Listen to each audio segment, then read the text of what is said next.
अच्छा, मरियम नवाज साहबा को तोते रखने का बड़ा शौक है ना। तो वो तोते खरीदने एक दफा बाजार पहुंची तो सामने राणा सनाउल्लाह साहब तोते बेच रहे थे ना। तो उसने बोला ये तो अपनी बरादरी का बंदा निकल गया, चलो राणा साहब के ही तोते खरीदते। उसने बोला राणा साहब मुझे बातें करने वाला तोता चाहिए, जो मेरी तरफ बातें करे, अच्छी अच्छी बातें करे। तो उसने बोला मैडम टेंशन नहीं लेने का, ये तोता मैं आपको दे रहा हूँ, ये सबसे बेहतरीन तोता और सबसे आरामी तोता है ये आपको आपके राज हर चीज आपको चुटकियों में बताएगा। तो बोला वाह राणा साहब वाह, ऐसा ही तोता मुझे चाहिए ना। तो मरीम नवाज ने बोला अच्छा तोता ये बताओ कि मैं कैसी औरत हूँ। तो तोते ने आगे से बोला कि मैडम आप 2 नंबर औरत हो ना।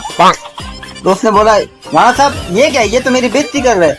इसने बोला अच्छा। उसने बोला तोते तेरी इतनी हिम्मत, तू मेरी मैडम की बेइज्जती कर रहा है। तो उसने तोते को पकड़ा गर्दन से और पानी में डुबकियां लगवाई। 3-4 डुबकियां लगवाने के बाद बोला मैडम अब ये जो बोलेगा सच बोलेगा, सच के सिवा कुछ नहीं बोलेगा। तो मरियम नवाज ने दोबारा तोते से पूछा हाँ तोता अब बता मैं कैसी औरत हूँ। उसने बोला मैडम आप बेहतरीन औरत हो। तो मरियम नवाज ने तोते से पूछा कि तोते ये बता कि फर्ज कर मेरे साथ कमरे में एक आदमी बंद है, वो आदमी मेरा क्या लगता है। तो तोते ने जवाब दिया कि मैडम हो सकता है कि वो आदमी आपका शोहर हो। तो मरियम नवाज ने आगे से बोला वाह तोते वाह, आप तेरी अकल वाकई ठिकाने में आ गई, वाह राणा साहब। तो बोला अगर तोते ये बता अगर मेरे साथ फर्ज कर कमरे में 2 बंदे हुए, वो तो दोनों मेरे क्या हुए। तो तोते ने आगे से बोला मैडम हो सकता है एक आपका शोहर हो और दूसरा आपका देवर भी हो सकता है, भाई भी हो सकता है।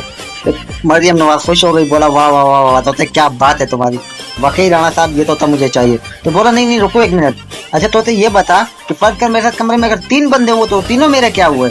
तो तोते ने पहले मरियम नवाज की तरफ घूर के देखा, फिर राणा साहब की तरफ घूर के देखा और राणा साहब को बोलने लगा राणा साहब मुझे आप फांसी दे दो। तो बोला क्यों भाई तोते तुझे क्यों फांसी दे दूं। तो बोला राणा साहब इसलिए फांसी दे दो क्योंकि मैंने आपको पहले बोला था कि ये औरत 2 नंबर है।